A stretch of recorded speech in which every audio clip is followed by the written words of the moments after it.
Praise the Lord. Greetings to you all in the name of our Lord and Savior Jesus Christ. Today's Bible verse, 2 Timothy chapter 1, verse 7.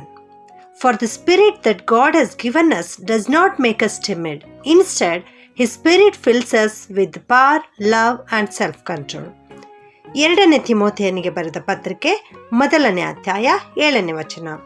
ದೇವರು ನಮಗೆ ಕೊಟ್ಟಿರುವ ಆತ್ಮವು ಬಲ, ಪ್ರೀತಿ, ಶಿಕ್ಷಣಗಳ ಆತ್ಮವೇ ಹೊರತು ಹೇಡಿತನದ ಆತ್ಮವಲ್ಲ. ಎಲ್ಲ ಜನರಿಗೆ ಒಂದಲ್ಲ ಒಂದು ಭಯ ಆವರಿಸಿರುತ್ತದೆ. ಅನೇಕರಿಗೆ ಕತ್ತಲೆಯ ಭಯ, ಅನೇಕರಿಗೆ ಕುಟುಂಬದವರಿಂದಲೇ ಭಯ, ಅನೇಕರಿಗೆ ಅಧಿಕಾರಿಗಳ ಭಯ, ಅನೇಕರಿಗೆ ಅಂಧಕಾರ ಶಕ್ತಿಗಳ ಭಯ, ಅನೇಕರಿಗೆ ದೆವ್ವ, ಪಿಶಾಚಿ, ಭೂತಗಳ ಭಯ, ಹೀಗೆ ಒಂದಲ್ಲ ಒಂದು ರೀತಿಯ ಭಯ ಜನರಿಗೆ ಆವರಿಸಿಕೊಂಡಿರುತ್ತದೆ. ಆದರೆ ಇಲ್ಲಿ ದೇವರ ವಾಕ್ಯ ನಮಗೆ ತಿಳಿಸ್ತಾ ಇದೆ, ದೇವರು ನಮಗೆ ಕೊಟ್ಟಿರುವ ಆತ್ಮವು ಬಲ, ಪ್ರೀತಿ, ಶಿಕ್ಷಣಗಳ ಆತ್ಮವೇ ಹೊರತು ಹೇಡಿತನದ ಆತ್ಮವಲ್ಲ, ಭಯದ ಆತ್ಮವಲ್ಲ. ಭಯದ ಆತ್ಮ ದೇವರು ನಮಗೆ ಕೊಟ್ಟಿಲ್ಲ. ಆದುದರಿಂದ ನಾವು ಭಯ ಪಡುವುದು ಬೇಡ ಪ್ರಿಯರೇ. ನಾವು ಭಯದಿಂದ ಕೂಡಿರಬಾರದು, ಭಯವನ್ನು ಬಿಟ್ಟು ಹೊರಗೆ ಬರಬೇಕು ಎಂಬುದಾಗಿಯೇ ನಮ್ಮ ಕರ್ತನು ನಮಗೆ ಪರಿಶುದ್ಧಾತ್ಮನನ್ನು ಕೊಟ್ಟಿದ್ದಾರೆ, ಬಲದ ಆತ್ಮವನ್ನು ಕೊಟ್ಟಿದ್ದಾರೆ, ಪ್ರೀತಿಯ ಆತ್ಮವನ್ನು ಕೊಟ್ಟಿದ್ದಾರೆ. ಆದುದರಿಂದ ನಾವು ಭಯ ಪಡುವುದು ಬೇಡ. ನಾವು ಹೊಂದಿರುವ ಈ ಪರಿಶುದ್ಧಾತ್ಮನು ಬಲವುಳ್ಳವನು, ಪ್ರೀತಿ ಉಳ್ಳವನು, ಒಳ್ಳೆ ಮಾರ್ಗದಲ್ಲಿ ನಮ್ಮನ್ನು ನಡೆಸುವಂಥ ದೇವರು ನಮ್ಮ ಪರಿಶುದ್ಧಾತ್ಮ ದೇವರು. ಆದುದರಿಂದ ಈ ಪರಿಶುದ್ಧಾತ್ಮ ದೇವರು ನಮ್ಮೊಂದಿಗಿರುವಾಗ ನಾವು ಭಯ ಪಡುವುದು ಬೇಡ ಪ್ರಿಯರೇ. ಭಯವಿಲ್ಲದೆ ಉತ್ಸಾಹದಿಂದ ಯಾವಾಗಲೂ ನಾವು ನಮ್ಮ ಕೆಲಸ ಕಾರ್ಯಗಳಲ್ಲಿ ಮುಂದುವರಿಯೋಣ. ನಿಮ್ಮ ಜೀವಿತದಲ್ಲಿ ಕಳವಳ ಉಂಟಾಗಿದೆ, ಭಯ ಉಂಟಾಗಿದೆ ಎಂಬುದಾಗಿರುವಾಗ ಆ ಒಂದು ಸಂದರ್ಭದಲ್ಲಿಯೇ ನೀವು ಪರಿಶುದ್ಧಾತ್ಮನನ್ನು ಆತುಕೊಳ್ಳಿರಿ.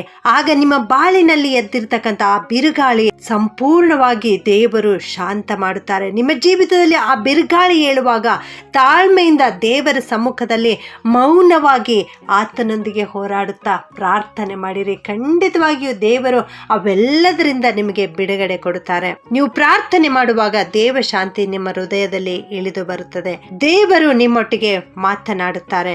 ಅಪೊಸ್ತಲನಾದ ಪೌಲನು 2ನೇ ಥೆಸಲೋನಿಕ 2ನೇ ಅಧ್ಯಾಯ 2ನೇ ವಚನದಲ್ಲಿ ಈ ರೀತಿ ನಮಗೆ ಒಳ್ಳೆ ಆಲೋಚನೆಯನ್ನು ಕೊಡ್ತಾನೆ. ಏನೆಂದರೆ, ನೀವು ಚಂಚಲರಾಗಿ ಕಳವಳ ಪಡಬೇಡಿರಿ ಎಂಬುದಾಗಿ. ಹೌದು, ದೇವರ ಮಕ್ಕಳಾದ ನಾವುಗಳು ಚಂಚಲಕ್ಕೆ ಸ್ಥಳ ಕೊಡಲೇಬಾರದು. ಈ ಲೋಕದಲ್ಲಿ ಹೋರಾಟಗಳಿರಬಹುದು, ಆದರೆ ದೇವರು ನಮಗೆ ಹೇಳಿದ್ದಾರೆ, ಲೋಕದಲ್ಲಿ ಸಂಕಟ ಉಂಟು, ಧೈರ್ಯವಾಗಿರ್ರಿ, ನಾನು ಲೋಕವನ್ನು ಜಯಿಸಿದ್ದೇನೆ ಎಂಬುದಾಗಿ. ನಾವು ಪವಿತ್ರಾತ್ಮನನ್ನು ಹೊಂದಿಕೊಂಡಿರುವಾಗ ಭಯದ ಆತ್ಮಕ್ಕೆ ನಮ್ಮ ಜೀವಿತದಲ್ಲಿ ಸ್ಥಳ ಕೊಡುವುದು ಬೇಡ. ದೇವರು ನಮಗೆ ಕೊಟ್ಟಿರುವ ಆತ್ಮವು ಬಲ, ಪ್ರೀತಿ, ಶಿಕ್ಷಣಗಳ ಆತ್ಮವೇ ಹೊರತು ಹೇಡಿತನದ ಆತ್ಮವಲ್ಲ. ದೇವರಿಗೆ ಸ್ತೋತ್ರ. ದೇವರ ಮಕ್ಕಳಾದ ನಾವುಗಳು ಯಾವಾಗಲೂ ಸಂತೋಷದಿಂದ ಇರಬೇಕು, ಕರ್ತನಿಗೆ ಮಹಿಮೆ ಪಡಿಸುವಂಥವರಾಗಿರಬೇಕು. ನಮ್ಮ ಜೀವಿತದಲ್ಲಿ ಉಂಟಾಗಿರುವ ಚಿಂತೆ, ಕಳವಳ, ದುಃಖ ಎಲ್ಲವನ್ನ ಕರ್ತನ ಪಾದದಲ್ಲಿ ಇಟ್ಟಿರಬೇಕು. ಆಗ ದೇವರು ನಮ್ಮನ್ನು ಆಶೀರ್ವದಿಸುತ್ತಾರೆ.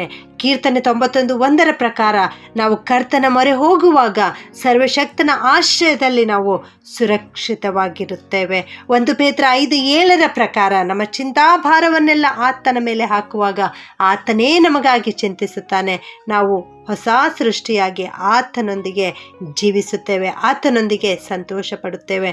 ನಮ್ಮ ಜೀವಿತದಲ್ಲಿ ಉಂಟಾಗಿರುವ ಈ ಕಳವಳಕ್ಕೆ, ಚಿಂತೆಗೆ, ಶೋಧನೆಗಳಿಗೆ, ದುಃಖಗಳಿಗೆ ನಾವು ಪ್ರಾರ್ಥನೆ ಮಾಡುತ್ತಿರುವಾಗ ಆಗಲೇ ನಮಗೆ ಉತ್ತರ ಸಿಗದೆ ಹೋದಾಗ ನಾವು ಕಳವಳಗೊಳ್ಳುವಂಥವರಾಗಿರುತ್ತೇವೆ, ನಾವು ಬಲಹೀನರಾಗುತ್ತೇವೆ, ನಾವು ಸೋತು ಹೋಗುವಂಥವರಾಗಿರುತ್ತೇವೆ. ಆದರೆ ನಮ್ಮ ಯೇಸು ಸ್ವಾಮಿಯನ್ನು ಒಂದು ಸಾರಿ ದೃಷ್ಟಿಸೋಣವಾ.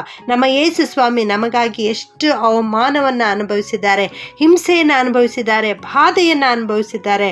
ಆತನು ನಮಗಾಗಿ ಸುರಿಸಿದ ರಕ್ತವನ್ನು ನೆನಪು ಮಾಡಿಕೊಳ್ಳೋಣ.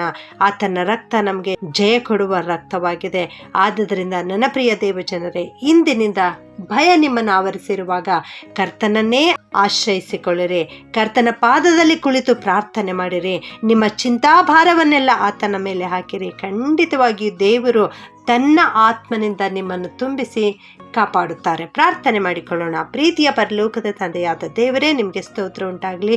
ನೀವು ನಮಗೆ ಹೇಡಿತನದ ಆತ್ಮ ಕೊಡದೆ ಬಲ, ಪ್ರೀತಿಯ ಆತ್ಮವನ್ನು ಕೊಟ್ಟಿದ್ದೀರಿ ದೇವ. ಅದಕ್ಕಾಗಿ ನಿಮಗೆ ವಂದಿಸ್ತೇನೆ ಸ್ವಾಮಿ. ಈ ವಾಕ್ಯ ಕೇಳಿಸಿಕೊಳ್ಳುತ್ತಿರುವ ಪ್ರತಿಯೊಬ್ಬೊಬ್ಬರನ್ನು ಆಶೀರ್ವಾದ ಮಾಡು ಕರ್ತನೆ. ಅನೇಕರ ಜೀವಿತದಲ್ಲಿ ಭಯ ಆವರಿಸಿದೆ ಕರ್ತನೆ. ಅವರು ಅನೇಕ ವಿಷಯಗಳನ್ನು ಕಂಡು ಭಯ ಪಡ್ತಾರೆ ಸ್ವಾಮಿ. ಅದಕ್ಕಾಗಿ ಅವರನ್ನು ವಿಶೇಷವಾಗಿ ಆಶೀರ್ವದಿಸು. ಅಂಥ ಮಕ್ಕಳಿಗಾಗಿಯೇ ವಿಶೇಷವಾಗಿ ಇವತ್ತು ಪ್ರಾರ್ಥನೆ ಮಾಡುತ್ತೇವೆ ದೇವ.